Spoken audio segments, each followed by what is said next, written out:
feeling to say like, no, Allah's merciful with me, I want to be merciful with myself. Yeah, because often, like when I'm talking about parenting and raising children, like whatever I've done has been wrong, maybe I really made big mistakes, and look what my children is doing. And I'm here to say, let's think about our intentions here. Let's think that alhamdulillah, Allah gathered us so we can learn from each other.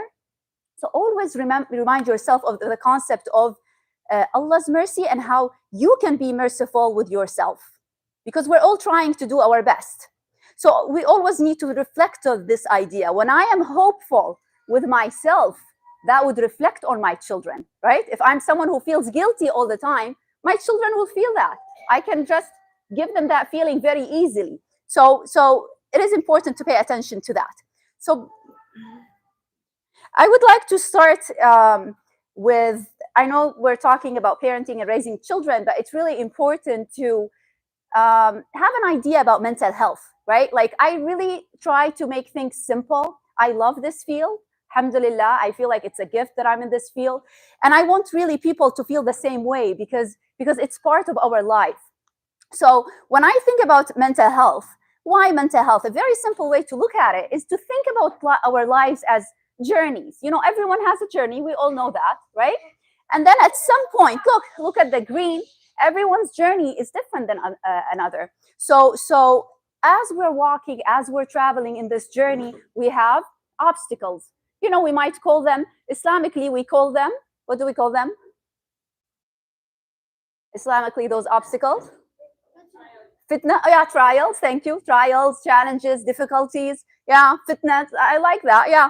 And so when we have those challenges, what happens is that we become emotionally dysregulated. So it depends on what we're going through. A person who goes through trauma, like I'm Syrian, so imagine I work with a lot of refugees who face trauma of war. And of course they are emotionally dysregulated. So what do we do in mental health? We give them tools to cope, to manage those symptoms of trauma, to manage those symptoms of depression. So we give them tools so they can cope in their life. So what is mental health very quickly?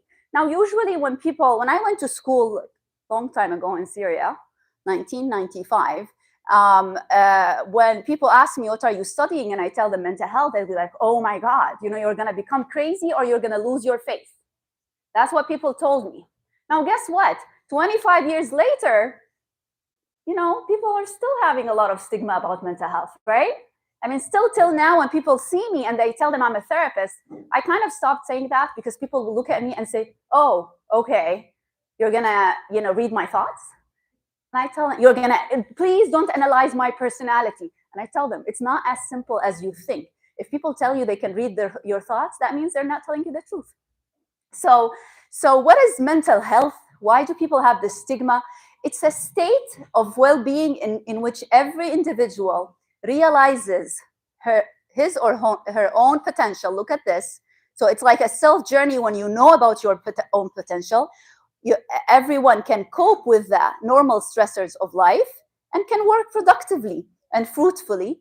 And when you're able to really realize your own potential and cope with what you go through and work productively, then definitely you can contribute not only to yourself or your family, but also you can contribute to your community and your society. So also, when we think about mental health, we think about being emotionally, cognitively, and socially healthy. So it's about, pay attention to this because we're going to be using it later. What's mental health? It's about the way we think, we feel, and we develop relationships, and not merely the absence of mental health condition. Now, people sometimes get kind of worried about this word mental health because they only think about what?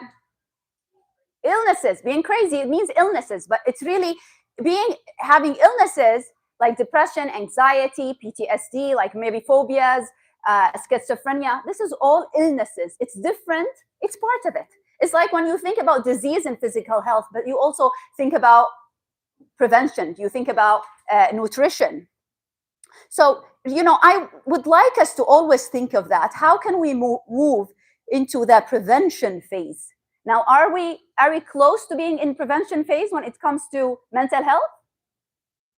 Not at all. We're actually in crisis. unfortunately.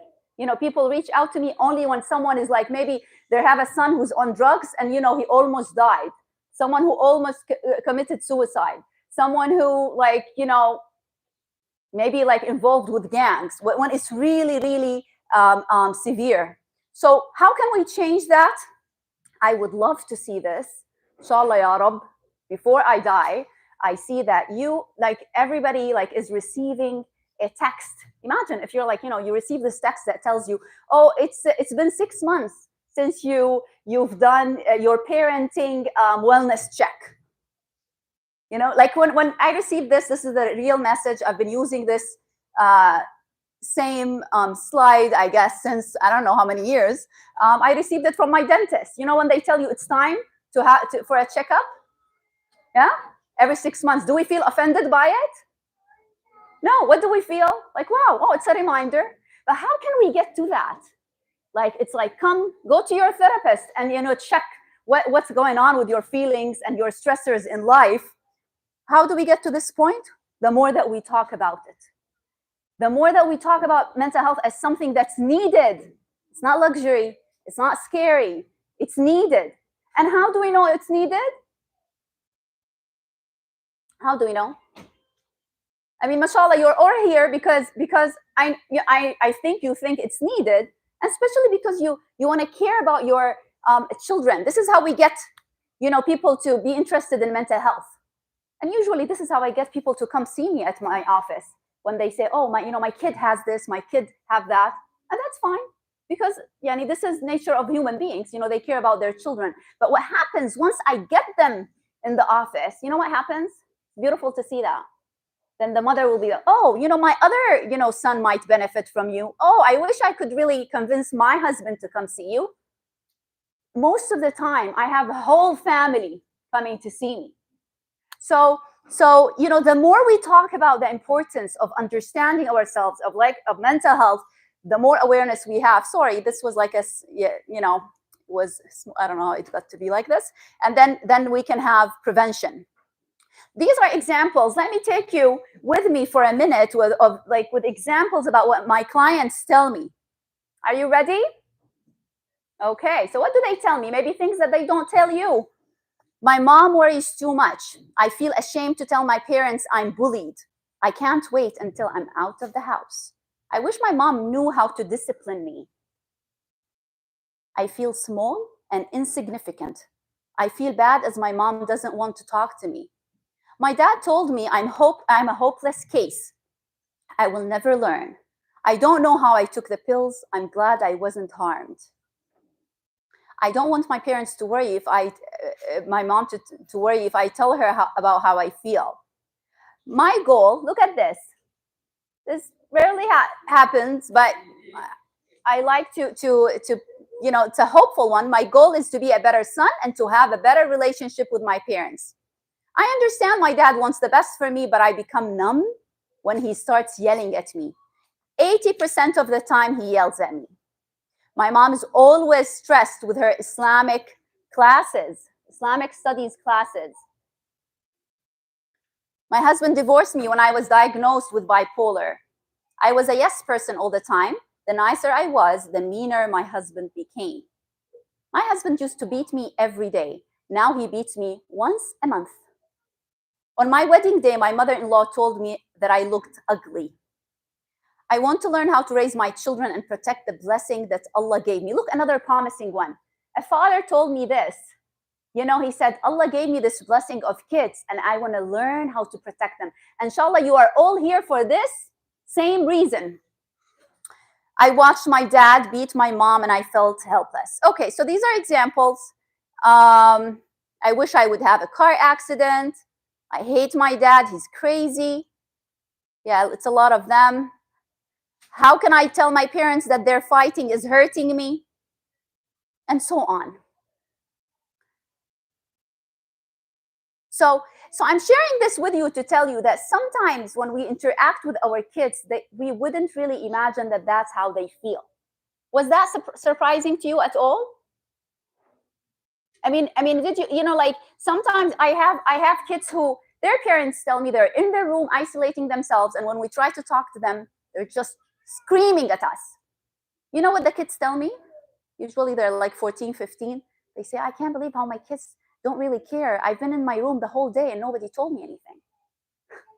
Although we know that if the mother is calling them, they will scream.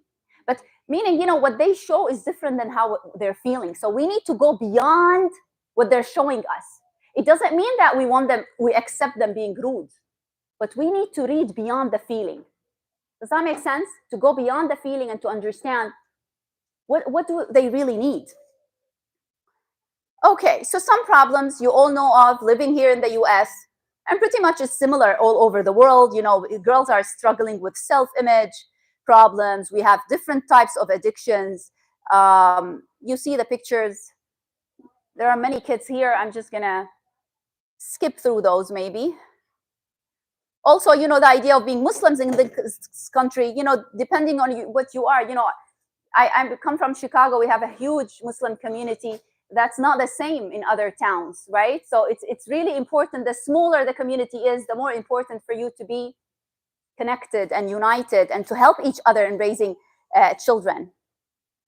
So usually my clients will talk about pain from the past, worries about the future, helplessness and hopelessness. Guilt is huge. We're going to keep talking about it here. Despair, self-blame, lack of motivation. I'm sorry about this, how they look like this on the screen. Anxiety, attachment, stress, and panic attacks. I've been seeing a lot of men with panic attacks. And this is one of the reasons is burnout. Recently, it's really increasing. And low self-esteem is actually very, tomorrow with teachers, I'll be focusing on that as well. Okay, another big problem. I'm not sure if I should talk about this. I have like many slides for suicide. Shall I keep them? Yeah, keep them? Yeah. Okay, so in 2021, I decided to leave whatever I was doing and focus on working with Muslims. Before that, from 2010 till 2021, I was mostly working with non-Muslims. Okay, what happened? COVID happened in 2020, and what happened after that is that there was an increase in suicide deaths in Chicago, well, all over the U.S. But we had 6 Muslim kids in the suburbs of Chicago, so half an hour away from where I lived. That was super scary. Dr. Rania Awad at Stanford University started doing like suicide prevention trainings across the country, and I think she's also overseas. She started, and she has this very very important manual for talking about suicide in the Muslim community. So you can just take a picture of it. You can look it up. It's online. It's like, it's easy to find. So some of the things that she talks about is the idea that we have suicide epidemic. It is really like, it's a problem that the US has been struggling with. So it didn't start in COVID only, but the Muslim deaths have increased after COVID. Now, what we need to focus on here, when we hear about something really very troubling like suicide, is that it is preventable. It is 100% preventable. But what matters is that we pay attention. So quickly, I'm going to mention some of the risk factors and then protective factors so you can benefit from them. But I really encourage you to look at the manual because it's very important. So some of the risk factors for suicide is exposure to other suicidal behavior, pre-existing of mental health conditions such as substance use disorders. Now, I told you there were 6 people who died in Chicago. One of them, the reason for his death was that he was overdosed. This is someone I know personally, and I know his family. You also have anxiety, you have depression and mood disorders. There was another kid who died because of eating disorders. So she was really troubled by her disease, and she ended up taking her life. Also presence of abuse. So what are those children watching? In what environment they're living? What about the domestic violence? And also when there's domestic violence, it's important to remember that this affects the brain. So when we talk about the brain, then the person is psychologically struggling, so they're not really stable. Also, impulsive, aggressive behavior, access to lethal materials. Another kid that also died, the family had a gun in their house, so also he used it, unfortunately. Also, long-term stressors, financial struggles, legal struggles, and also if there's any chronic pain or physical. Sorry about that. Okay. Now, here I want to mention before I forget, another resource is the Family and Youth Institute. They're a great organization. They're based in Michigan. I often cite them and cite their work. They do research in the Muslim community. And if you go to their website, here you can see the logo, the Family and Youth Institute. They have a lot of studies, and you might be surprised of what their findings. It's all, of course, about Muslim kids. Look at this now. So there's a lot that we can do about this. Social isolation. 2 of the kids who committed suicide, 2 of the 6 that I'm telling you about, they struggled with bullying in school and belonging. So they were discriminated against. This is a huge problem, and it really needs attention. We all, as human beings, we feel like we want to belong. I mean, in my practice, I have women in their 30s and 40s who cry to me saying, we don't have real friends. We don't have close friends. And you see them on social media, they're having all those dinners, big feasts and big parties. And they say, you know what, this is all fake. So think about that. When somebody moves into your community, please be nice to them. Please invite them. Tell them about an event that's going on. When we think about Islamically, what we're taught, subhanAllah, those small gestures that we get rewarded for, but also make people feel not isolated. Like the first thing is what? What is a very small gesture that we can do and makes the other person feels welcome? Smiling. And we as human beings, we know if somebody is faking it or not, right? Okay, boys, can you show me like a genuine smile? Very nice, genuine smile. No, this is a fake one. Yeah, genuine. Show me. That's another fake one. You guys? Yeah, that's a genuine one over there. Okay, thank you. Yeah. Wait, so if you're in school or at the masjid and somebody comes and you just do like this and it's like fake, the other person will feel like, oh, maybe they're not interested in talking to me, right? Another thing, like a smaller thing that's very effective Islamically. After you smile, what is another thing that you can do? Salaam alaikum. Al-kalima tayyiba sadaqa. The good word is sadaqa. It's very easy. So salaam alaikum, you're welcoming the person. You know what? When I came here, I was really older. I came to Chicago, I was 30 years old, and I went to Loyola. I was the oldest. Everybody was younger doing their masters. And I was a teacher back home. I came, and guess what? I thought that people say hello or good morning when they enter the class. Good morning. Nobody responded. I was the only international school student in the program. Hello. And I know I have a loud voice, so I was like, I don't know what's wrong. And I'm a social person. They made me really doubt myself, to be honest. And I went to one of the professors and I said, I don't know what's wrong. I'm trying really to talk to them. Nobody's responding. Guess what she said? Maybe they don't want to offend you. And I was like, maybe she doesn't understand the question. Like, I don't know what's wrong with it. She made it worse. And I was like, you know what?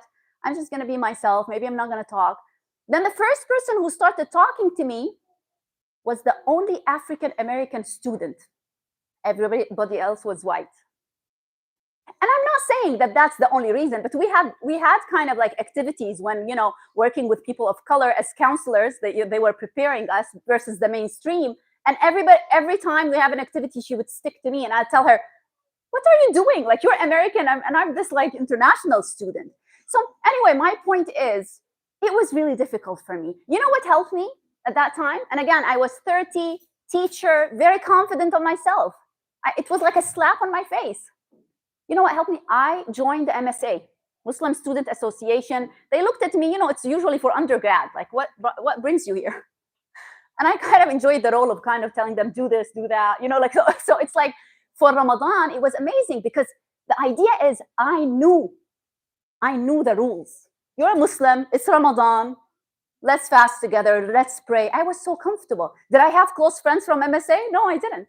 But it's a place that really gave me home. So I always give advice to everybody whenever they move to another place, go to the masjid, go to the MSA. You will find at least one person who might, you feel like closer to. You don't have to be friends with everybody. So social isolation, lack of belonging. Those people feel that they're burdened, and maybe they haven't shared that with anyone. A lot of times when somebody tells you, I feel like a burden, you say, what are you talking about? We love having you. So sometimes people have those sensitive feelings. We need to always, pay attention to how people around us, what they're doing. If we haven't seen them for a long time, to check on them. These small things really matter. Till this year, I still remember people who hosted me the first year of me being in Chicago, 2009, even if they invited me once. Because, they didn't know who I am. I'm this insignificant person. They wouldn't get anything from me, like really. It's not like now people, they say, can you help us with this? Give me advice, do this, do that. But before, nothing. I was just a student. So really, remember this, engage people, bring them, like with other groups and social gatherings.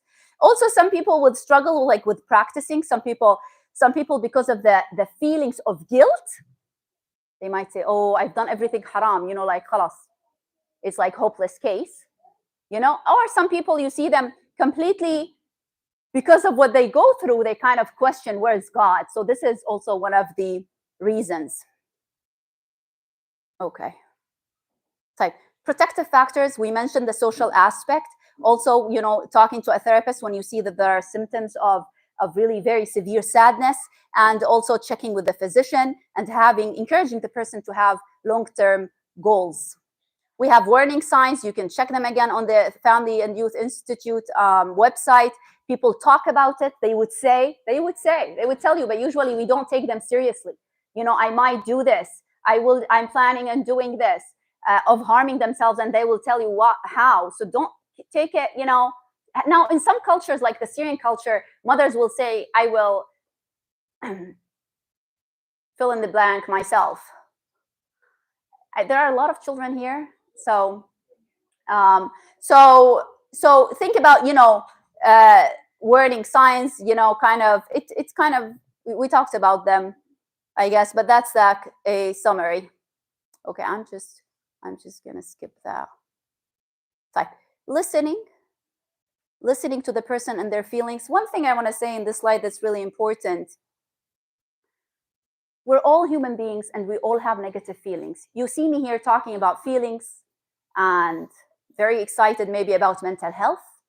If I've gone through a lot of difficult times when I felt it was really difficult for me to leave bed. The older I get, the more I realize how weak I am. And subhanAllah, that's good, because you feel like you need other people, and so feelings, don't say, if somebody tells you like, I have this negative feeling, don't say, oh, I can't believe you're having that. No, just listen. You don't have to say anything, just listen. Okay. So where do we start?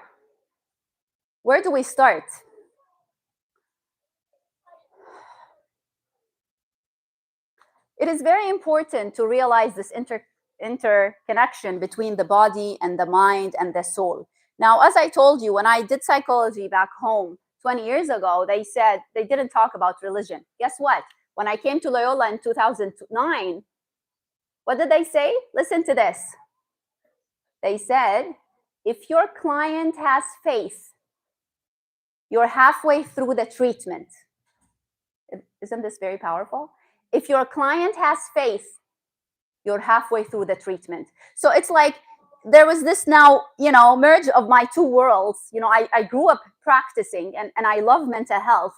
And now the emphasis nowadays is on religion and spirituality. Now, I told you that I worked at places where I didn't work with a lot of Muslims. Every place I worked at, in the assessment, we ask people, are you religious? There's yes or no. Or do you consider yourself religious? Yes or no? And then another question, do you consider yourself spiritual? Yes and no. What do you think people said yes to more? Not religious. Yeah, spiritual. Do you know why? My own kind of explanation of it. And they actually told me many times, they told me, SubhanAllah, I have all of those non-Muslim clients. Maybe because of my hijab, they feel like they want to tell me, like, so they said, I used to go to church. I didn't ask them why. I used to go to church, but I stopped because there was this abuse, that I heard about. So people feel the need to be connected to a higher power, but because of some mistreatment that they see. Okay, for teachers tomorrow, I think I'm going to talk more about that. I hope without having students. But it's really important to remember that we are at the masjid. We either make children love religion and love connecting to Allah subhanahu wa ta'ala, or complete opposite. And sometimes it takes one incident. You might say, one incident? Come on. Yeah. Yes. And when I tell my clients, I tell them, yes, in all religions, even in Muslims, with Muslims, religious figures, we have things like that. So this is very important. There's a lot of emphasis now on Islamic psychology, if you like to learn more about it. So it's all interconnected. Now, that's why when people say, oh, where I have suicidal thoughts, I'm going to go to the sheikh. Okay, I hope the sheikh at the masjid would tell you, we need to see a professional. It's like, if somebody tells you they have cancer, you wouldn't tell them, go to the sheikh, right? What do they say? Yeah, we wouldn't say we're just going to pray. It's the same idea. We are going to pray at the same time. We seek a professional. Okay, so now are you ready for this? Take a deep breath.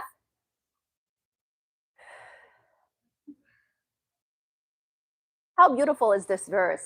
وَلَقَدْ كَرَّمْنَا بَنِي آدَمَ. We gave Bani Adam, the son of Adam, what? What's karramna? Huh? Like dignity, this honor, right? So when you're thinking about yourself and your children, think about the importance. So as you're sitting, what are you telling yourself? Alhamdulillah, mashallah, Allah honored me. I'm a very important human being. Or, I'm part of his creation and I'm very important. I'm the most important, actually. Allah says, he created a representative, Khalifa. So it's very important when we're thinking about raising children to know where we start.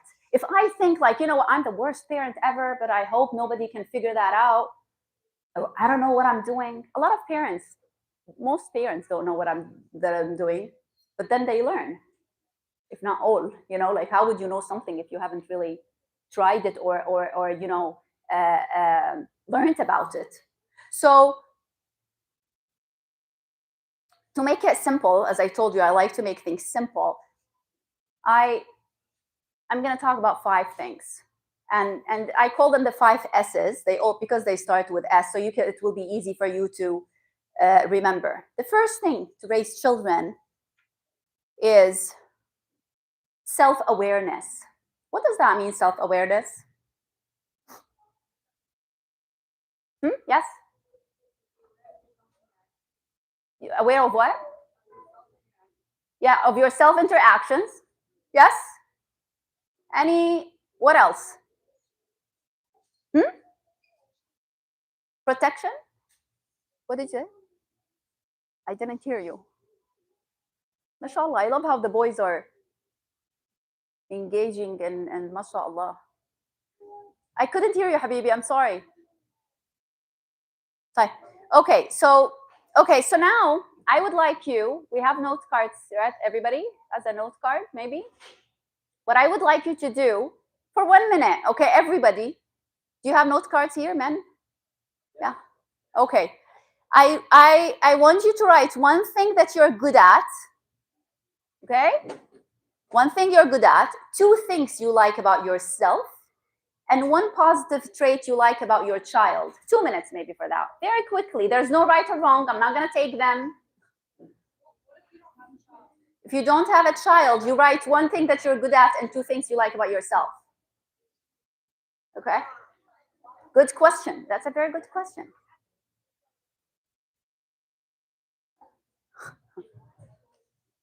There are some people who don't have note cards.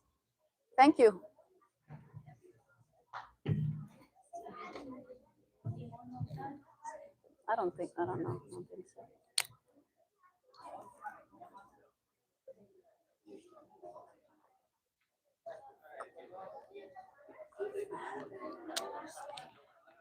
Are you done?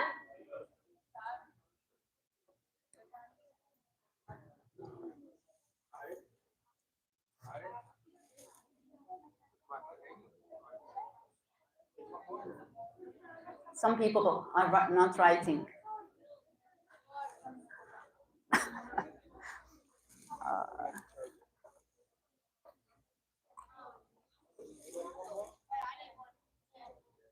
Okay, so one thing, usually people tell me, especially when I give them this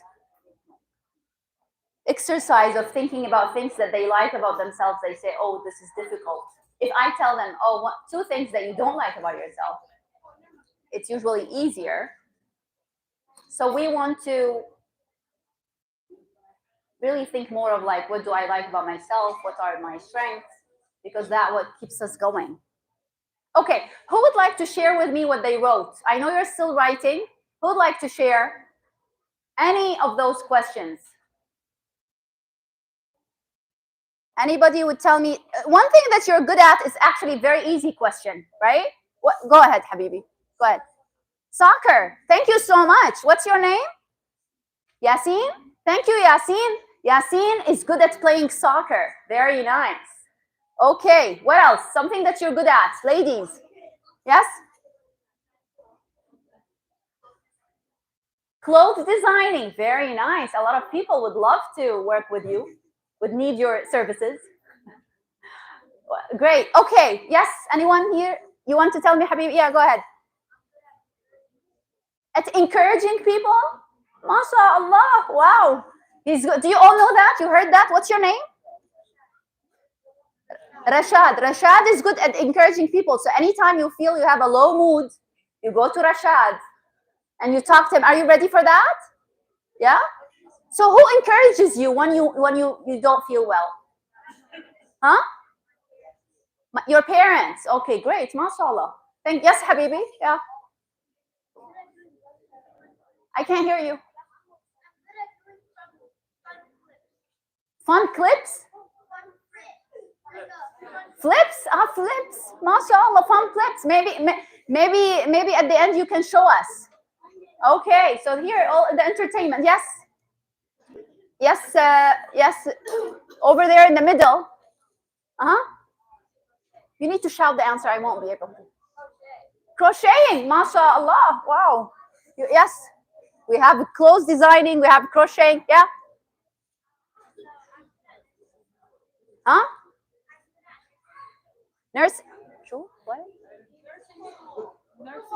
Nursing school. Wow. A lot of people would need you as well. You know, you can just take care of their kids. Okay, great. So, okay, tell me, who would like to tell me something that they like about themselves? Yes? Yes, over there? Somebody raised their hand, huh?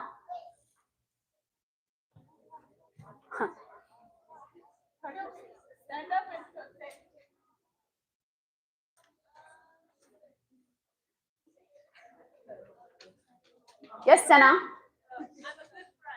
I'm a good friend. Very nice. Whoever feels lonely, wants, to have a conversation. Sana is a good friend. Yeah, who else? Somebody was there. No, we couldn't hear her. Cooking? Getting up early in the morning. Excellent. That's a very good habit. MashaAllah. You can achieve a lot. Okay, thank you. Now, what about one positive trait you like about your child? Yes, Dr. Saad. One of my children cares a lot about people. One of my children, what? They care a lot about other people. Okay, so one of the children cares a lot about other people. This is a trait that he likes. Very nice. So, yeah, Habibi, what do you want to say? Yes? The two things I like about myself. Tell me. I have a lot of friends and I have a nice family. Very nice. He has a lot of friends and nice family. So that means, you can always involve others, because you have friends, you can involve them. Well, anyone else here wants to tell me about their child, something that they like about them? Yeah.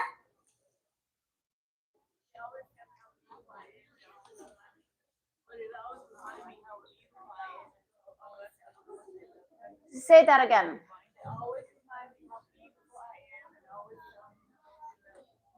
MashaAllah, they always tell me how beautiful I am and how much they love me. Maybe you need to send your kids to hers, like to kind of, somebody wants more expression. Okay. So, I'm sure if I give you more time, you will have a list of things. The question is, are we aware, usually when people struggle with self-esteem, I always tell them to write a list. I tell all my clients to write a list about things that they like about themselves. Because guys, I'm happy to see you excited about this. If you are here tomorrow, we'll be doing similar thing, okay? Okay? I don't know if you're here tomorrow at school, some of you. Okay, what do you want to say? Go ahead. I can't let you down. Yeah, Habibi, Inta, what do you want to say? خلاص, he doesn't want to.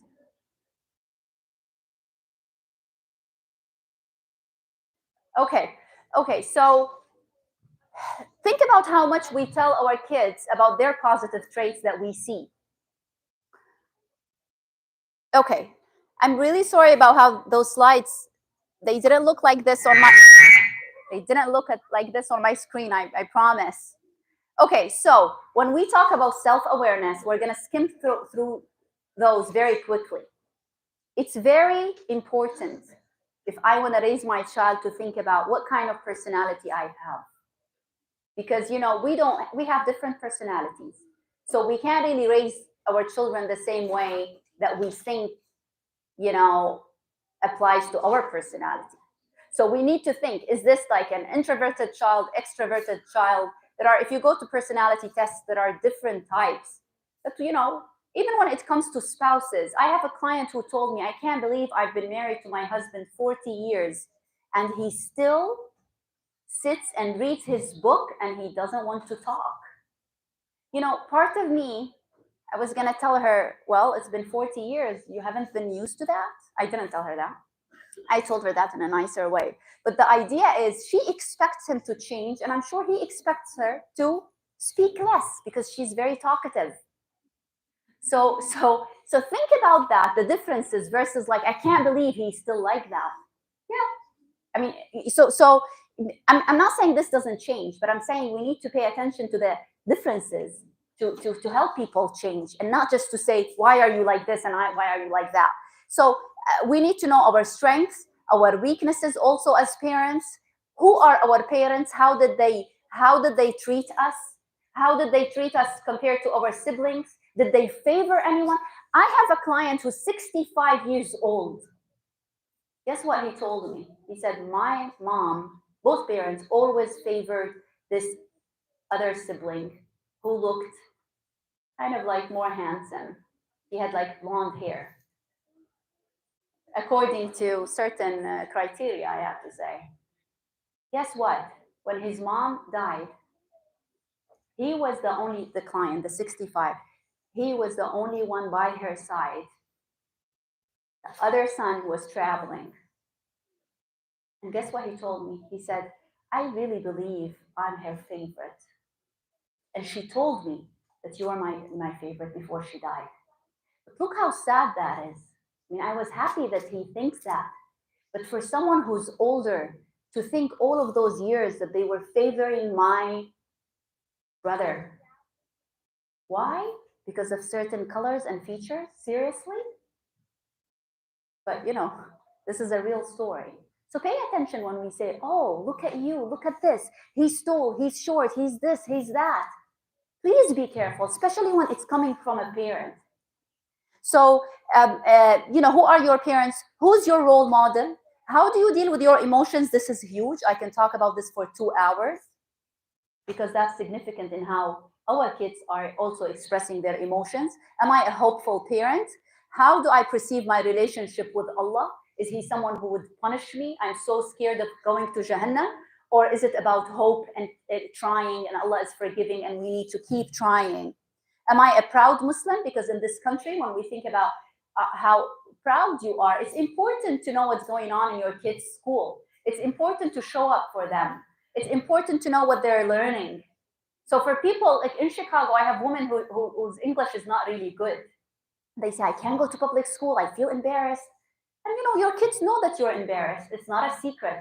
Learn English, improve your English, go with someone who's to school, like bring a friend, someone else that you know whose kids are in the same school, and let them talk. It's important to show them. I don't want the kids to think, oh, she doesn't understand. I have kids who are teenagers who tell me, yeah, my mom, she's not as smart as my dad. Yeah, and then the mom said, yeah, you know what? The dad, the husband, he was born and raised here, but she came from overseas. And she says, you know what? I have an accent. So I know that they look at me as like, oh, maybe I won't understand. Imagine, and she said some jokes, I don't understand them. But even, like English is my second language. Obviously, I have an accent. But when I worked with those white suburban girls who were struggling with addiction and suicide, to be honest, it wasn't easy at the beginning. But I kept reminding myself, come on, yeah, I have an accent, but I'm their therapist. I kept reminding myself of things that I'm good at as a therapist. I'm caring, I'm loving, I know my stuff. I'm specialized in trauma. So when I didn't understand the jokes, and this is a true story, they will tell me all of those jokes and different kinds of drugs that I didn't really know, seriously. And then I'll be like, oh, explain that to me. But the way that I carry myself was important. And it's not something that comes to me naturally, by the way. You see me speaking. I love speaking to people. This is one of my strengths, alhamdulillah. But I have, areas when I'm really shy. So I try to bring my strengths. That's why it's important. You need to bring your strengths in front of you and carry yourself. Even if you're pretending, you need to pretend. There's a lot of weight on men, usually, in terms of like, oh, he's strong, he knows it all, go talk to your dad. I feel so, I feel like, I'm always kind of like, what do men like really feel? Please open up, please cry, please, tell us when you're not feeling comfortable, because we have this culture that doesn't really encourage to express emotions. I have 3 brothers, mashallah, I'm the most talkative. They're always listening to me, 3 of them. They don't tell me their kind of private things. So they always keep it inside. So what I'm saying is there's a lot of emphasis on parents like to pretend, but it's okay. Pretend. When they say, what do they say? Fake it until you make it? Yeah, that's fine. So do not show your kids. We can tell them that I don't know how to do it and I want to learn. Yes, I didn't know that word. What about it? Tell me about it. But when you ask them from authority, from confidence, they will explain to you without thinking, oh, you know what? Like my client was saying, my mom wouldn't understand. Obviously, she doesn't respect her. And the mom knows that. Yeah, unfortunately. So pay attention to how to, you are the parent. You know more than the kids, no matter what they know in school. So how do you manage your anger is always also important. And how do you cope your stress? It's all part of your self-awareness. Think about that. We're not going to share answers. What does your child need from you? If someone can have an answer, like quickly, they can just raise their hand. What does my child need from me? Attention. Thank you. Excellent. We're done. I think we're good to go. Yeah, time and attention, because they go hand in hand. This is the solution to almost everything. This is where we start. They want to be seen. Attention and time. If you don't remember anything from this talk, just remember attention and time. How much do we really give it? Not attention and time, and I have my phone and I'm saying I can hear you, I am listening. Abadan. We need full attention. The Prophet Muhammad sallallahu alaihi wasallam, what's known for him is that everybody around him thought that they're the special one. You know the story? If you read about the companions, everybody would think, oh, I'm special. Why do you think is that? He gave them this attention that they're important, and he emphasized their strengths because they felt special. That means he praised them, he carried them, elevated them in certain way. So it's easy, even if you're not educated in the US, even if you struggle with, you just came here, even, I don't know the background of people here, but wherever, however you're coming to this world, you can always give time and attention, you know, because you love your children. Okay, what are two feelings that you usually express to your kids? Many times parents will tell me stress and anger, disappointment. What do you have you thought about that? Pay attention to yourself throughout the day. What do you express to them? Give me a positive one that you express to them, because the negative ones, we know them. Positive. Yes. After the morning rant, it's always "I love you." No, ignore everything I said before, kind of thing. Okay, so you express your love to them every single day. Okay, mashallah. Anything else from the men? That you're proud of them. Excellent, mashallah. Yeah, exactly. Versus how well did you do on the test? That's, you know, very anxiety-provoking question. So, and think about, you know, one thing you want to improve, you know, because we always, the thing is, we will need to keep improving, and, you know, until we die. What do I need to do to have like a better relationship with my kids? And, you know, as they're getting older, so they're still, imagine how exciting it is to think that every interaction I'm doing with them is really affecting them in how their brain is developing and is growing. And, you know, when we think about parenting, we always say it's not like a pill that you take and everything is easy and it's done. We think about it as learning a language. What does learning a language need? Or maybe, you know, to have a strong body. What do you need? A lot of effort. Thank you. What else? Practice. What else? Consistency. Thank you. Thank you. All of this, great. We need all of those so we can have, you know, a good relationship with them. You know, people talk about, especially teenagers, the influencers. They're crazy about certain like bloggers or singers. Remember, you are the most important person in their lives, whether they tell you or not. You are the best influencer ever. But you need to remember that. Even if what it means is that you can say, oh, I'm not doing anything to them. You know, I just take care of them and I love them. Seriously, like that's the most important. They need to feel this love and this care. It's huge. It's huge. So even if you know nothing, you have this love that Allah gave you, that it comes easy. Like, when we think about personalities, you know, and working with your kids, you know that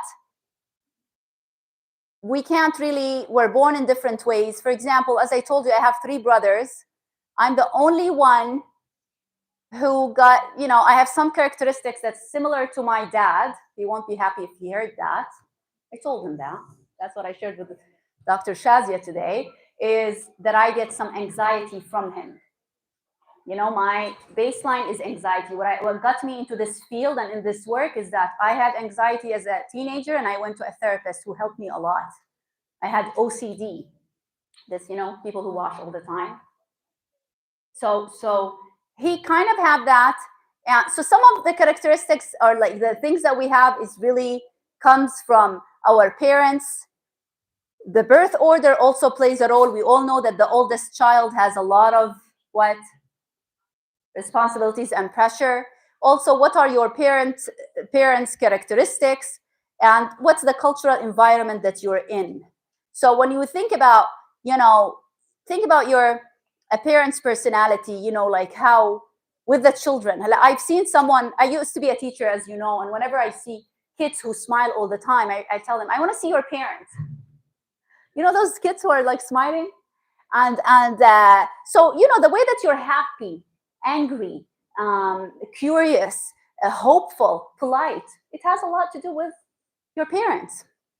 So we have something like a saying in Syria that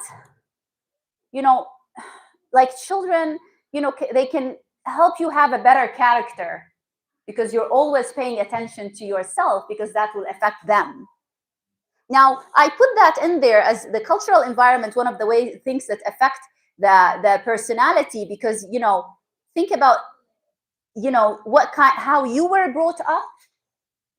We all come, at least for me, some of you maybe they come from communities where we focus on the group, versus here they focus on what?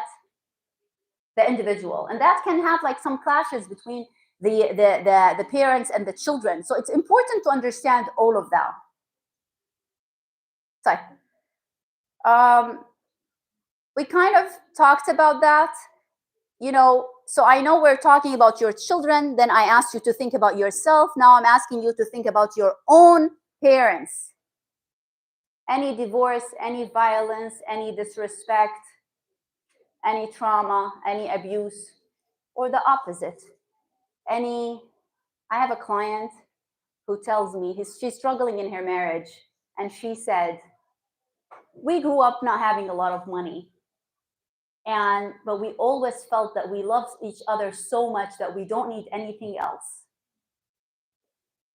And she said, I feel like I'm full of love, that I just want to give people, and it doesn't matter how much money I have, which is so different than how materialistic we feel now, or we have these issues of like always, I need more. Where do you live? In which neighborhood? How big your house is? So that's very important. We go back to the idea of love and feeling that that's, it is important. It's not like what the person has. We talked about consistency. Okay, so the first thing that we said is self-awareness. MashaAllah, those boys, excellent. The second one, part of self-awareness, knowing your personality, knowing your emotions, I know each one we can talk about it forever, but even if you take one thing and you can research it, you can kind of learn about it, it will be helpful.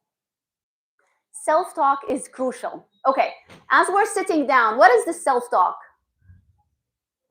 Huh? Do you talk to yourself? Really? Huh? Do you? You do? Seriously, what do you tell yourself? Like what? Give me an example. I'm proud of myself. MashaAllah. I'm proud of myself. How am I going to do it? Yes. All of us, as we're sitting, we're saying something, right? Yeah. So I am kind of like, now I'm thinking of like, oh my God, there's a lot to cover, and it's already 8:15. Other people might be like, oh my God, it's getting hot here. Oh my God, my baby is crying. When is this going to be over? Oh my God, why are we, we all say different things, right? It's good nobody can hear each other, but we all talk to ourselves. Now, where does this come from, self-talk?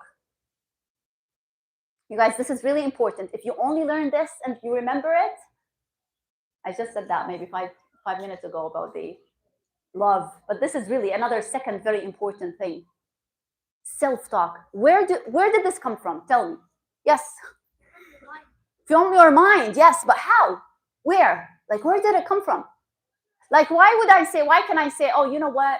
I like helping people and I'm so good at it. I'm so good at soccer. I'm so good at the flips. Where's the guy with the flips? I'm so good at cooking, crocheting. Where's this coming from? Yes? Huh? Yeah. Sometimes it comes with your personality, yeah, but more specific. Not only personality. Personality plays a small role. Come on, adults. Yeah, when someone, who is this one as young parents, and then excellent. So your parents, right? Think about as you're growing up, what is your parent telling you? Look how your brother is finishing his homework quickly. You don't really help me as your sister. I don't know when you're gonna get it. Versus like, wow, you're such a hardworking kid. I'm so proud of you. So we have what our parents tell us is crucial because it becomes our inner voice. Then second, you have the teachers. Then third, you have your experiences. So for someone who tells me I'm good at soccer, I'm sure he played soccer a lot, right? Yeah, he played and he did a good job, and that's why he feels that he's good at it.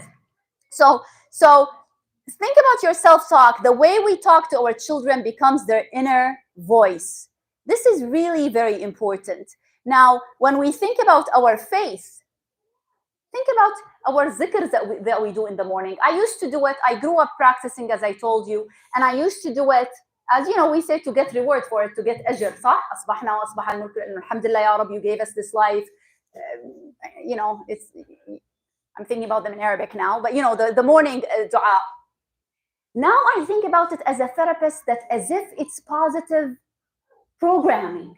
We're starting the day with a positive note, right? Like, oh, Allah owns everything, and it's another day. Ya Rab, give me, it's khair, it's barakah. So it is, this repetition is important. So when my mom always, like, she's such an easygoing person. And as I told you, I struggled with anxiety. So usually people who are anxious, they're not easygoing at all. Actually, they're rigid. So she always says, come on, Hadia, you did your best. And then she would say, Allah knows. I love this. I always remember her with like, Allah knows, Hadia. Allah knows your efforts, so stop worrying about it. So I always have that even with my Muslim clients. So what's your perception of Allah subhanahu wa ta'ala? That he knows and he's merciful and he's forgiving, or that he's the punisher? Because this really makes a huge difference of how we practice our deen. So self-talk. Now the third thing, so the first thing is self-awareness. The second is self-talk. The third is social support. Who are your friends? It's very important. If we have a hopeful friend, if we have a generous friend, hardworking friend, most likely we will be similar. We will get affected by them. This is also, ask yourself this question. How do my friends respond when I share with them something positive? Sometimes you'll be sharing good news with someone. What do they tell you? Oh, my son just, what? My son just graduated with like 4.0 GPA. Congratulations. What would be a response from a friend? Mashallah, good job. And some of them will be like, also my son graduated last semester, and he did better. He went to this school, and they start telling you about their children. Now, I'm not saying there's something wrong with that, but sometimes you see that people don't want to, as if they kind of take the conversation to themselves. Now, I'm not saying it's a big deal, but you need to pay attention of like, do my friends really feel happy about what's happening, what's the positive things that are happening in my life? Versus thinking about, oh, why don't I have that? If you get something new, oh, I wish I had something like that. Some people say this in your face. So pay attention to those. I'm not going to go through it, but it's just a question here. Do we know any parents or spouses that inspire you? Also has to do with that. If I'm raising my kids and who are the families around me? Or do I have broken families? Because that wouldn't be really very supportive. Okay. So the fourth thing is, I already mentioned some of the things that to do when we think about how to manage our feelings. I know we didn't go into details, but it's something important. I feel today I'm just putting kind of a title of something kind of bigger, or that needs to be, that you really need to think about it, hopefully deeper on your own. But so we said self-awareness, self-talk, and the social support. And now somebody says here, talking to them, giving them time. Think about the conversations that you're having with your children. And I was 20.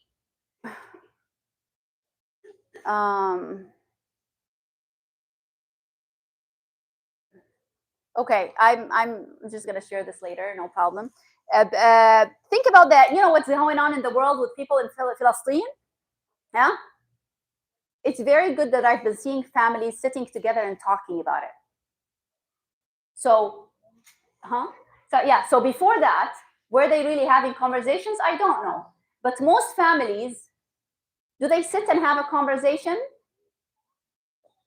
We don't know. Maybe yes, maybe no. But think about it. Do we keep saying don't do this, don't do that, versus like, yeah, what do you think about this? What do you think about that?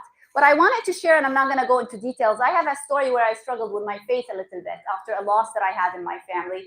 And my dad, he said, I expected you actually to come to me earlier. He said, that's fine.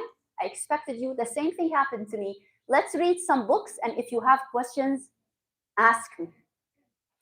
Now, when we think about Allah subhanahu wa ta'ala, when he created human beings, what did he say? The angels actually kind of opposed that, right? What did أَتَجْعَلُ فِيهَا مَنْ يُفْسِدُ فِيهَا وَيَسْفِكُ الدِّمَاء? So are you creating someone who would corrupt? And he said, I know and you don't know.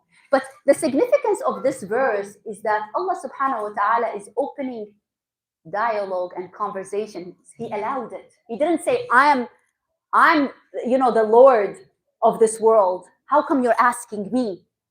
He didn't say that. What did he say? He said, إِنِّي أَعْلَمُ مَا لَا تَعْلَمُونَ. I know what you don't know. So when your child tells you something, try to understand, what do they want? Listen. Don't say anything. Just listen. And then you can ask questions, but questions with curiosity. There's a book that I have here that I will show you by Dr. Daniel Amen. He's Lebanese. He's a psychiatrist. He said, we want parents to be curious, not furious. Someone is vaping, someone is, I don't know what they're doing, is bullying others, someone is rude. You want to be curious of why they're reaching this point versus just only being furious and reactive. So that's the piece that I wanted to share about, the angels with like critical thinking. In our school system, they teach a lot about critical thinking and asking questions, but it's not the same way that I was raised, or maybe people my age or my generations were raised when it comes to religion, right? Because the more that we question, the more that we're anchored. It doesn't mean parents sometimes when they don't have the answers, what do they think? Oh my God, he might lose her religion. It's actually no. Questions make us more firm. Maybe we can say, okay, I don't have the answers, but I can come back to you. Let's look into that. Okay, so we talked about the idea of connection. Dr. Amen said, start with 20 minutes a day. When you don't give any direction or any question, 20 minutes, just sit with children, play with them. 20 minutes, you're giving them your full attention. You're not talking to anyone. You're not watching the news. Do you think it's hard to give 20 minutes? People say, I'm busy, especially fathers. We know. May Allah give you barakah in your time and effort. But this is really important to keep the connection. Also, responsibility. Don't solve their problems. I mean, Dr. Amen talks about like someone forgets their jacket, their lunch at home. Don't bring it to them. They're responsible. They will learn. So he said, I either win or learn. So, they will learn next time. They will remember somehow. Maybe they write a note to remember. And here, when, encouraging them to have a dialogue, if your kid tell you, I didn't have a good day, ask, why do you think is that? Maybe he didn't sleep well. Maybe he didn't have good food. It was late and he forgot to eat. So think about why. Why do you think is that? Have them think and find answers. Discipline is so important. A lot of people, struggle with that. Our faith teaches us about discipline. We have to pray at a certain time, fast at a certain time. It's all about discipline. But think about it. We have either people who are very scary or people who are completely lenient. We want to show kids, we tell them, okay, if you're late, if you come home late, there's a consequence. But we need to explain that to them and we need to stick to it. If you take their phone, you take their phone. I hope you don't have a lot of screen time, boys. because it's not good for the brain. So don't worry if they say my friends have that. We know, but you really need to be strict about that. I know it's very, very difficult, but you need to be strict for their own benefit. You don't know what they're watching. As we said, listening is so important. As therapists, why do people really benefit from therapy? Because we don't judge. People tell me the most horrible things. I'm not surprised by anything. I just listen, and I listen, and I listen, and they see my face. It's not like I listen and I show them like I'm kind of shocked. Kind of very neutral face shows interest in them. And sometimes, especially with Muslim kids, to be honest, when they tell me they have certain things, like certain relationships, or they're kind of crossing the line, it hurts I just feel like my heart is hurting. But I just, try to be like, okay, let's see what we can do. Always thinking of like, okay, now what can you do? Versus like, oh my God, how come you did that? Okay, he did it. We all made mistakes. We all, committed sin at some point. Otherwise, you're not a human being. So always ask them, what can we do about it? So, I think maybe we share this with the students. I'm going to pass those because I'll see how much time we're done now. Yeah. Okay, so I'm going to pass. So these are from a book. I mean, I mentioned some of this stuff, but I wanted to show you how they look at in the book, how to talk so kids will listen. For example, instead of lecturing them, look at all this lecture, do this. I've been asking and asking, why do you do this to me? Just say one word, kids' pajamas. Kids won't listen really to the million things that you want to tell them. You just tell them one word. That's it. Talk about your feelings. Look, I like this one. You're rude, you always interrupt. Instead of saying that, you can say, look at this. I feel so frustrated when I start to say something and I can't finish. So you talk about your own feelings. I feel so frustrated versus what? You're rude. So you're telling him about the behavior, but not to his personality. Also, it's very important not to say you're a good boy, you're a good girl. I really don't like this phrase at all. We want to explain what we want from them. We want to explain it in a characteristic and a value. So for example, he said, you said you'd be home at 5 and it's exactly 5. Are you listening, boys?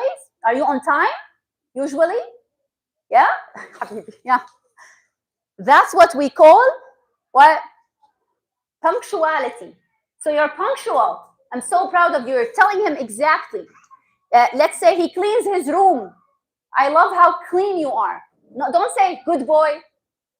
Give him exactly what he did. So it will become part of his self-talk. I'm punctual. I'm hardworking. I'm clean. Because he heard it instead of I'm messy. I'm troublemaker. I will never learn. See? So perseverance. You've been working to memorize that vocabulary list for over 1 hour. So don't say you're smart. Even if he's smart, because he might face something difficult and he might say, oh my God, why I can't really solve that. You say, you're hardworking. You're hardworking. So that means he feels like he can put more work in it. This is the book from Dr. Amen. He said, the best you can do for your child is to love your spouse. Because he sees this relationship. Now, I want to say, I understand some people might be divorced. We have a lot of divorce in the world. And what we can say about this case is that try not to say anything negative about the other spouse in front of your kids. That's the best gift you can give them. Respect them. The last thing is self-care. Yeah, it should be 5, not 4. Self-care, to do all of that, all of what we talked about, you really need to take care of yourself. That means what? When you think about self-care, what is it? What do you think about? Yes, Habibi? Huh? Self-care about the self. Okay, like what? Doing what? Huh? Something very easy. Sleeping at night, sleeping well, eating well, exercising. These 3, we ask about them all the time in therapy.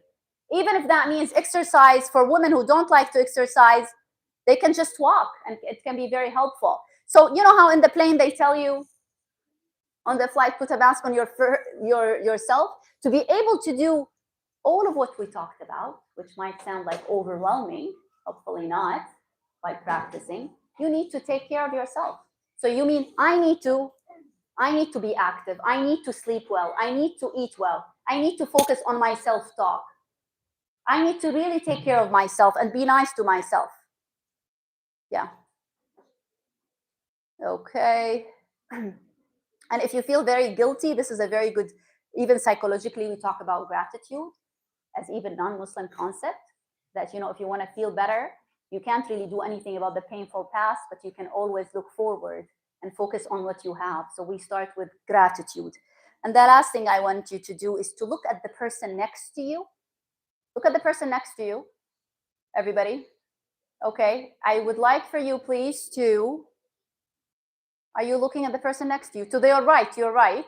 And then you look, you give them, you can look at them in the eye, you give them a genuine smile. You shake their hand and you say, thank you for caring. Thank you for caring. Oh, show me how you're not doing it. Thank you for caring. Look at the boy.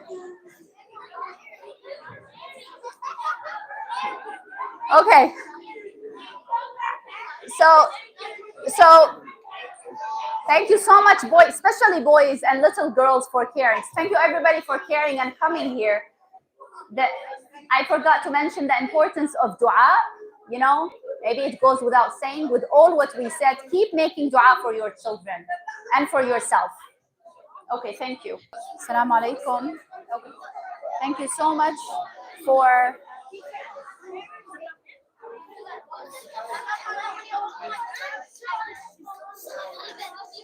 okay. So I have actually, I thank you so much for whoever gave me their note card. Some of them don't have questions, but I really appreciate what you shared about things that you like about yourself. MashaAllah. I have here a question. I have good children, but I'm very tough with them. But at night, I feel really guilty and maybe cry. What should I do? So my question is, why are you so tough with them? Maybe the answer could be that, you know, I want them to do well. I want them to learn. And maybe sometimes we inherit this mentality that if I am tough, that they will become better kids. Now I think what we really need to emphasize is the idea of being assertive. Assertive means, like, you know, you have certain rules at home and they need to follow them whether they like it or not. Now, of course, many times they won't follow them because they're not angels, but it's important to tell them, okay,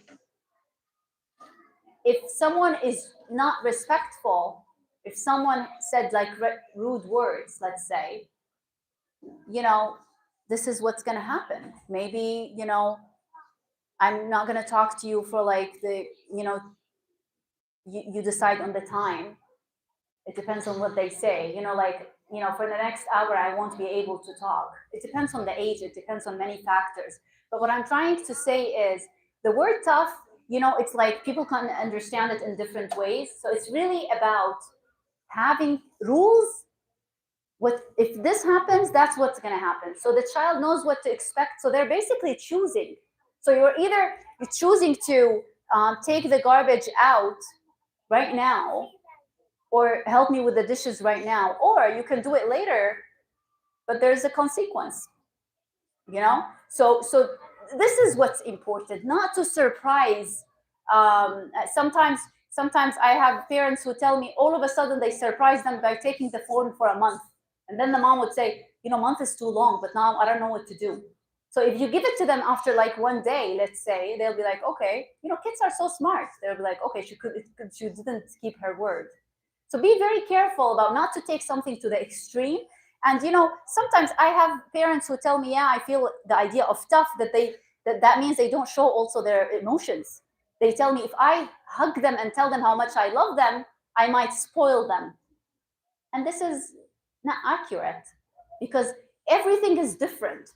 You know, I love them. Whatever they do, you can, you know, still, you know, kiss them before they go to bed and in the morning, and you tell them that you love them, but you don't really like the disrespectful behavior. You see what I'm saying? So that's really important. Assertive is the word I would use. It's like we're not spoiling, but we have clear rules and consequences.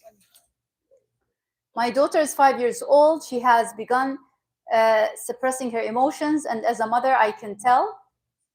But I can also tell because I do the same. Okay, so very, this is the self-awareness piece. How can I help her open up, and how can I be more open myself too? Very good question. Thank you. So we start saying, sometimes kids, they really don't know. We can show them, those pictures. We can play a game where, especially because she's 5 years old, you can kind of act out an emotion. And you tell her, there are games when there are cards with emotions, or you can draw together different emotions, because you can, let's say, I'm not good at drawing, so you don't need to be like an artist. It's a face with a smile, smiley face, or someone who's sad or angry, frustrated, disappointed. And you can kind of say, okay, you can draw them together. It's really fun to do. And then you can act an emotion. She can act an emotion, and you need to choose which emotion she's acting. So what you're doing here, you're spending time with her, you're involving her in the game, and you can give examples. Okay, so when do we feel like this? Let's say this is happy. When do we feel like this? Okay, when I come home, when I have my, like ice cream, when I see my cousin, Okay, when do we feel angry? Okay, maybe, your mom didn't allow you to do something. When are you sad? You're missing someone who traveled. My dad is traveling. I miss him. I hurt my leg. I feel sad. So giving her examples. So, like the more, it's, for the mother, it's important to push yourself a little bit and to start with someone that you feel comfortable with, because it's a type of personality also. Yes, it's a learned behavior, but it's also a type. Some people are really, so it's both. Some people are born like that, so they really need to just practice. Sometimes it starts expressing your feelings by journaling, and telling.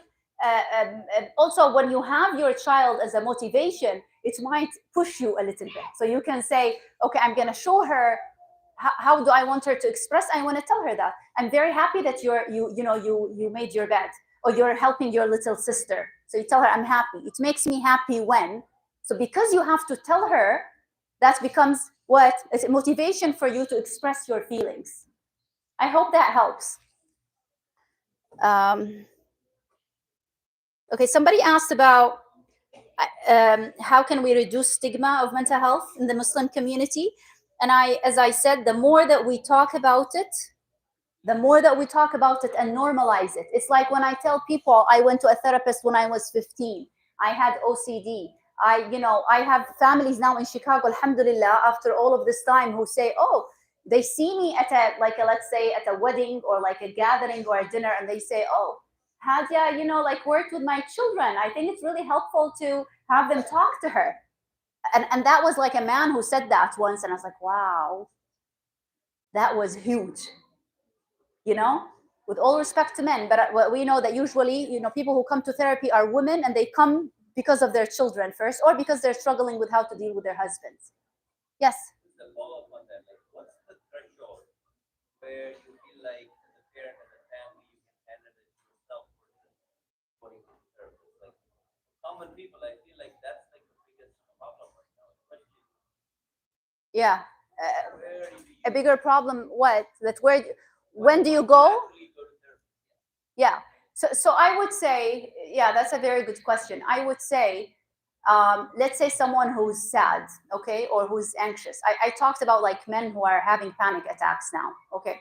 Usually, they don't pay attention to the signs of stress that they're all of us tend to do that. Let's say a lot of headaches, a lot of stomach aches, you feel like tense, and you're not taking care of yourself. I would say if you learn how to regulate your nervous system, it's huge. It would help you because you feel like you will continue on having like good health, good psychological health. That's if we're talking about stress. Now, what comes with it is the way that you think about things. So let's say you're overthinking. Sometimes your family members would tell you, you're overthinking that. Okay, it's not that bad. But then you feel like, oh, I have this intrusive thoughts. I keep thinking about the same thing and I need help. Now, think about it as going to the therapist. It could be one time as a consultation. So I would say, because I don't know people around you, how helpful they are, if that makes sense. So even if you go there, I really encourage every single person to go as a consultation. You know what I mean? It's like, go ahead. What I mean is, we all go through a process, Yes. and we have our own way of like coming out of it. Uh-huh. And everybody, especially in Muslim community, this is very common. That you don't have the model. Your parents never went to therapist. You don't know anybody. And even if somebody's going to therapist, they don't openly talk about it. Yeah. So for a common person, at what point they should think about it? Yeah. That's the question. Like as a person who's dealing with things that throughout my age, I've dealt with things on my own, right? Yeah. So at what point Okay. I So can go to therapy? so the brother, very good question. The brother is asking at what point we feel like we need to go to a therapist, right? Because we go on with our lives. We didn't have this experience with our parents telling us that they went somewhere. You know, you might, if you understand your emotions and you're managing them, and nobody's told you that there's something wrong, you're fine. You don't need to talk to anyone. So how do we know? Let's say you get angry often. There's an issue here. Now you might tell me everybody gets angry. Yes, but you might break things. You might scream in a way. You might, your spouse might tell you like, what's wrong with you? It depends on what, usually people around us, they're really crucial in telling us there's something wrong. So people around you and feeling that, let's say you go through something difficult, like a loss. We all go through losses, right? Some people, mashallah, they go through losses and there's a grieving time and then they move forward. Some people, you feel they're stuck. How do we know they're stuck? They're sad longer than it's expected compared to other people. They're not able to function. Usually we look at how functional the person is. So you can go through really very bad traumas, but then you're still functioning, then that's fine. You know, this is when we say the person is resilient. So look at how functional. What does that mean? You go to work, but functioning, not only I'm going to work and I'm miserable at home, I'm able to have my interact with my relationships in a productive way. And you know, from the definition, it's about the way that we think and we feel and we have our relationships. So if you feel like there is nothing, I'm not getting angry too much at them, that's a good sign. You know what I mean? You feel that your thoughts are positive. We all have negative thoughts, but let's say, you know, kind of half, that's fine. You see, so you notice the difference within yourself. I hope that answers your questions. If not, you know, I can elaborate. But I think I'm interpreting it to look at signs from what people are telling you. And you can, and your thoughts even, right? Your thoughts and feelings. Let's say you know yourself. So if you feel that I'm not myself, I feel stressed, usually I'm able to deal with it. Let's say I went to the gym or I went for a run, but it still didn't help me. Not one time or two. Let's say you're consistent with working out. You sleep well. Start with those. Sleep, what you eat, and walking, even if that, and then keep consistent with it. And if you're still, you know, you just feel like, no, there's something wrong. What are you talking about? You know, and look at, of course, if there's a loss or something significant, then it's easier to tell, okay, maybe I need to talk to someone. You know, a lot. Yes, I hope that helps. I think it's the same Yeah. question. Uh-huh. The same way as a parent looking at their child. Uh-huh. A parent? Looking at the child behavior. So when you draw that line that maybe we need help for this child, or maybe not. Maybe this is just a normal way for that age. Uh-huh. Maybe a response. Maybe if I try to seek help for them, Yeah. it becomes a stigma. You know what I mean? Or I put them in that mindset that they need help, rather than maybe this is a normal phase. Mm-hmm. Some kids are different from others. Yeah. Yeah. So What are the signs? we have a brother that is saying, how do I know about with my children that they really need, you know, some help, or is it like a normal kind of developmental stage or process? I mean, you know, so for every, I would say that the signs, it depends on what the problem is. I can tell you what the signs are. So meaning, pay attention to your kids. You know them. So are they different? Usually with kids, we look at, again, are they eating less or more? Are they not sleeping? Is their bedwetting? Are they reacting differently? Like they're more angry or more isolating? Because you know kind of the nature of your child, right? You know, like, so look at, sometimes all of a sudden we feel, yeah, they're kind of biting their nails. And again, isolation and anger usually is very common with kids. So if they keep doing it, it doesn't mean necessarily to take them to the therapist, but you need to have longer conversation. You need to pay attention to what's going on. Now, and I want to say also that it doesn't harm to have a consultation. Now, I know because of the stigma, people might say, oh my God, I'm taking them to the therapist. But if we think about it as, yeah, like it's like when we say parenting coach, let's say, maybe the word coach is not, maybe, I know it's less stigmatized. It's like an expert who can give you some advice. Maybe people will read certain books, you know, and be like, oh no, you know, let's say about, I mentioned 2 books here. You can kind of say, okay, let me try praising my child, try to help them express their emotions, and they might be better. Does that make sense? But usually pay attention. Are they isolating? Is their bedwetting? Are they getting angry? So the change of the behavior will tell you, and how consistent. If they change for 1 day or 2, that's not a big deal. But I think in the same places, I'm not talking about when you come to this level where you see now you're looking for help or things. But what so where you ask they maybe do some intervention that may help with that. I'm not talking about If you do something in advance, you mean? prevention Yeah. rather than treatment. Like you see signs and you're not sure this is like normal pain, this is the behavior of pain, not even just like you know, just watch them your kids are teenagers now. Yeah. So the brother is asking, what can we do for prevention? I would say, let's say there is some change, okay? Or maybe there isn't change. As you said, you want to prevent. Make sure that you spend time with them and you connect to them. You know, spending time playing with them. You can watch things with them and you can ask them about their opinion. So what am I saying here? You might say, yeah, this is easy. But do parents do it all the time? No. Teach them how to deal with emotions. You know, with kids, what I tell them, you guys, what do you do when you're angry? Kids, what do you do? How do you express your anger? Yes? Huh? You calm yourself? Yeah. How do you, very good. So how do you calm yourself? How do we manage anger? Yeah? Huh? How do they express their anger? Yes. How do parents express anger and manage it? Yes. I step away from the situation. Okay, you step away. So anger is a huge thing. We know, even Prophet Muhammad sallallahu alaihi wasallam teaches us to what? If we are standing up, we sit down. If we're sitting down, we lie down, and then we drink water. So, you know, yeah, do we do that? That's the question. We don't do that. So as the brother, he said, the most important thing is really to step away. Because if I'm so angry and I have my spouse in front of me and my children, most likely I would scream at them. So what I need to do is to remove myself. I can do that.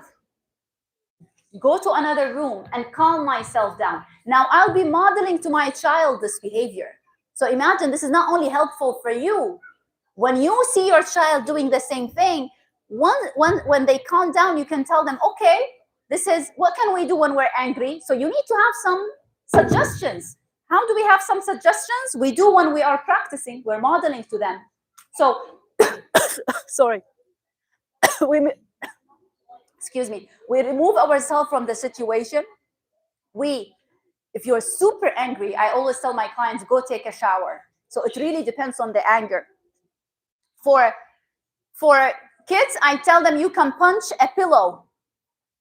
If you are angry, you can jump in place. Yeah.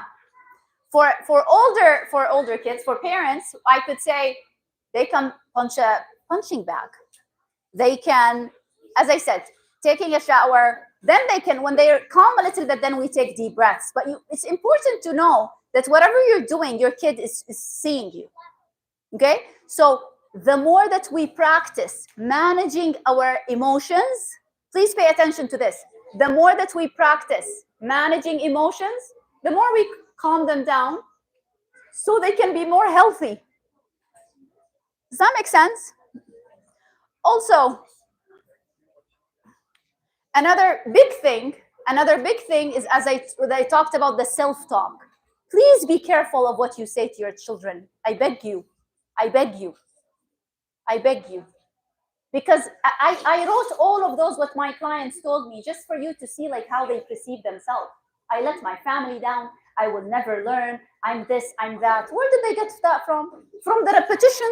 Their parents are telling them that. So this is part of prevention.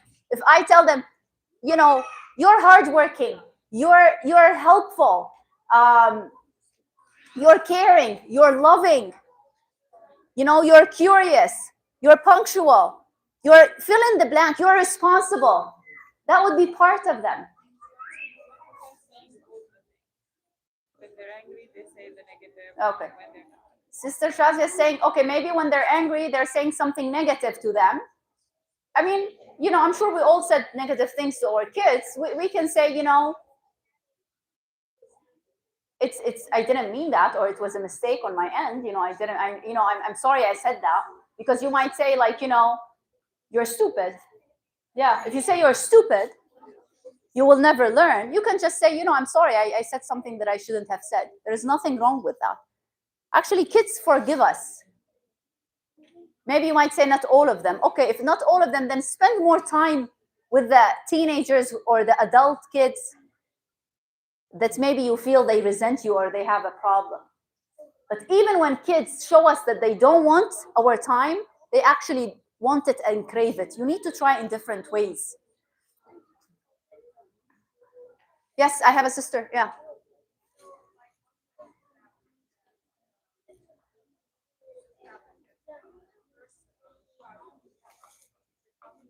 Uh-huh.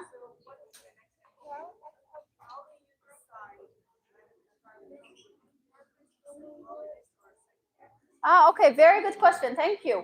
So if the child needs help, how do we decide whether to go to a therapist, psychologist, or psychiatrist? Okay, very important difference. Does anyone know the difference?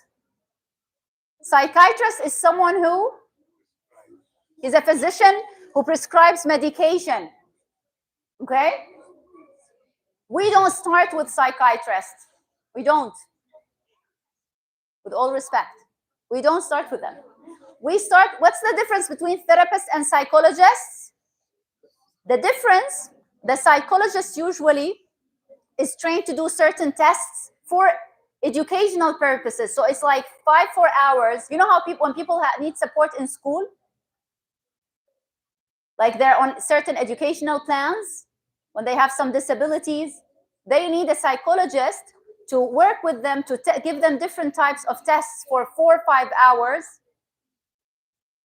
It's a standardized test, and then they have a report about them. So this is when people have educational difficulties, they have some autism, they have different disabilities, okay? So I would say you start with a therapist, and then the therapist will refer you if needed. I have a few clients, their children, that I feel, yeah, they will benefit from a thorough test that I'm not equipped to give them. You know, I'm not trained for that. So I refer them to a psychologist, and sometimes, you know, if the symptoms worsen, we say, okay, maybe they need medication. But what people don't know is that they take them right away to psychiatrists, they medicate them.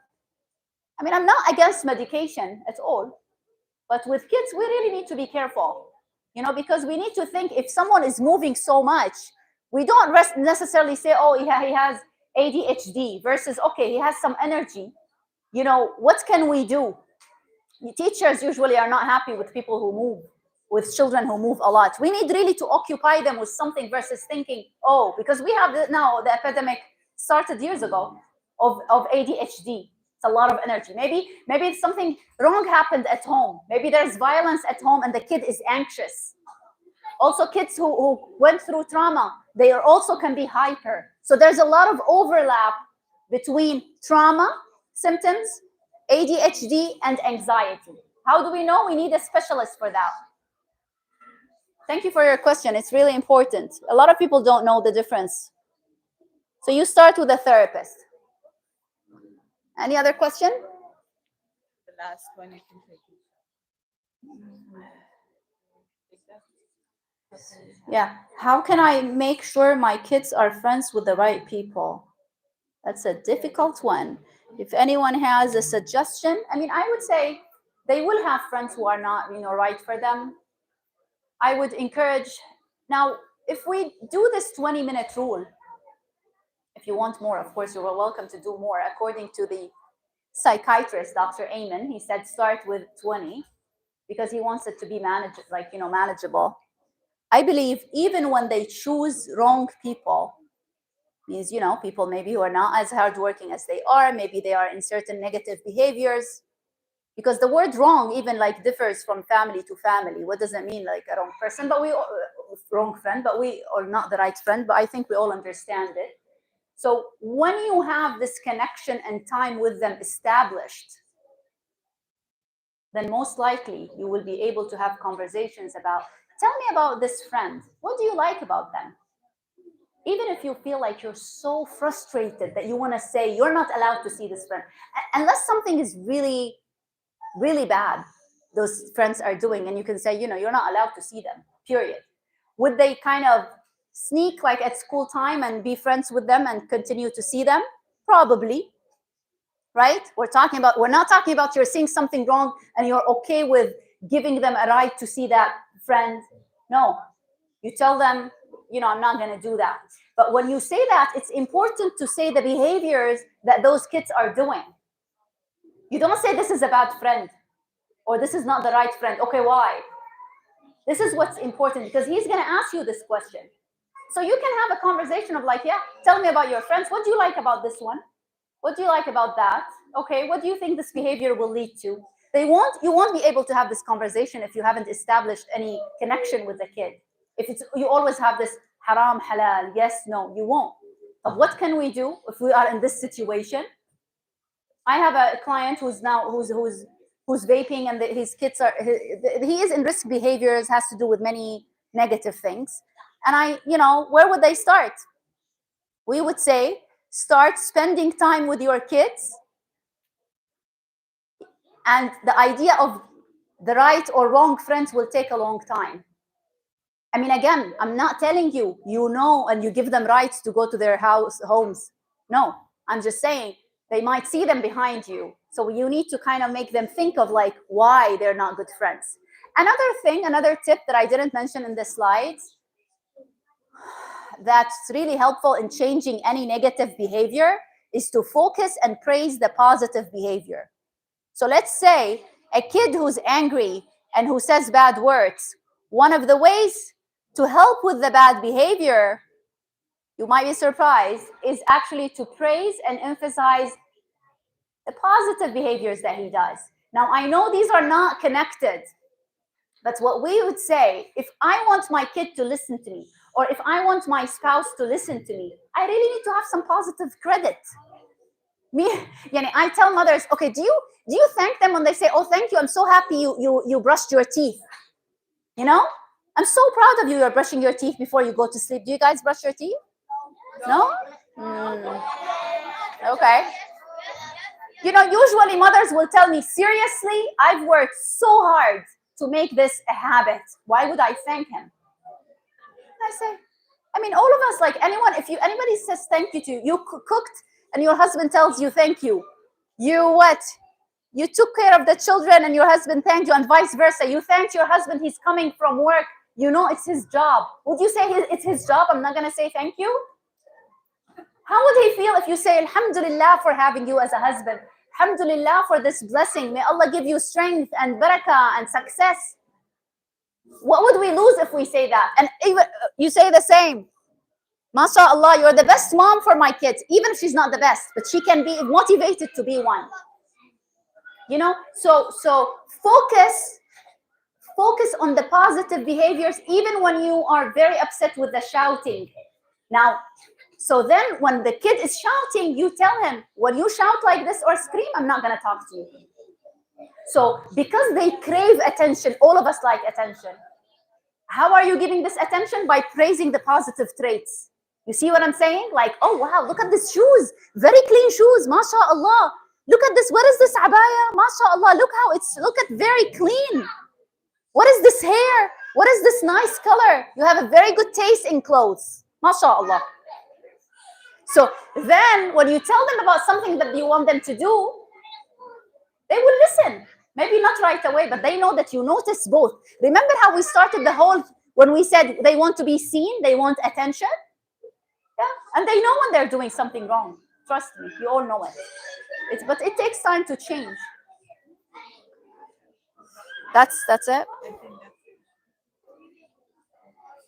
Okay, I have other things, but it has to do with other stuff that has nothing to do with mental health.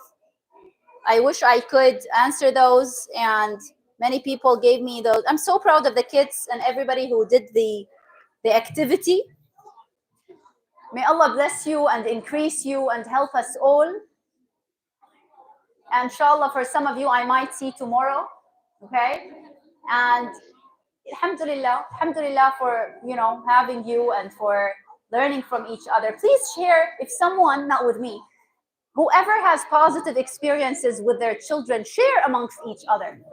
We all need each other. So share, say what works, what didn't work.